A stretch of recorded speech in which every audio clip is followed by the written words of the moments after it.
Hello बच्चों, आज हम क्लास 12 का एक वेरी इंपॉर्टेंट क्वेश्चन जो पीवाईक्यू में भी बहुत बार आया हुआ है और एमसीक्यू बेस है उसको पढ़ाने जा रहे हैं। क्वेश्चन आपकी स्क्रीन में आ गया होगा।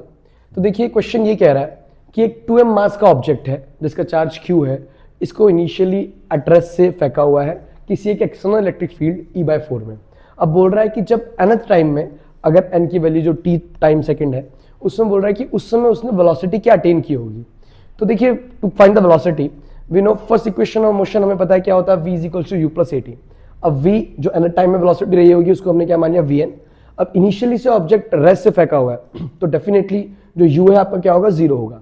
तो हमने vn की वैल्यू के ले ली 0 इंटू ए इंटू, क्योंकि टाइम n के बराबर है तो हमने टाइम की वैल्यू के रख ली n पेस्ट कर दी। यहां से nth टाइम में जो वेलोसिटी रहेगी वो कितनी आपकी जी, a इंटू n आ जाएगी। अब क्योंकि आपने एक चार्ज को किसी के एक्सटर्नल इलेक्ट्रिक फील्ड में फेंका हुआ है तो आपकी थ्योरी ये कहती है जब भी आप किसी एक चार्ज को एक्सटर्नल इलेक्ट्रिक फील्ड में फेंकते हैं तो उसमें डेफिनेटली एक फोर्स अप्लाई होता है।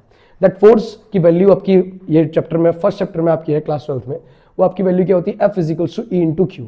अब क्योंकि E की वैल्यू E/4 है तो हमने E की वैल्यू E/4 रख दी और चार्ज की वैल्यू Q रख दी है। तो जो फोर्स लगेगा उस चार्ज में एक्सटर्नल इलेक्ट्रिक फील्ड में that would be E/4 into q. दूसरा फोर्स का एक और वैल्यू आपका रहता है that is according to equation second law of motion that is F equals to क्या होता है, m इंटू ए। तो फोर्स की वैल्यू कितनी रहेगी, m की वैल्यू कितनी होगी 2m और एक्सेलरेशन कितना हो गया a। यहां से अगर दोनों फोर्स को इक्वेट किया जाए तो हम एक्सेलरेशन निकाल सकते हैं E/8 इंटू क्यू।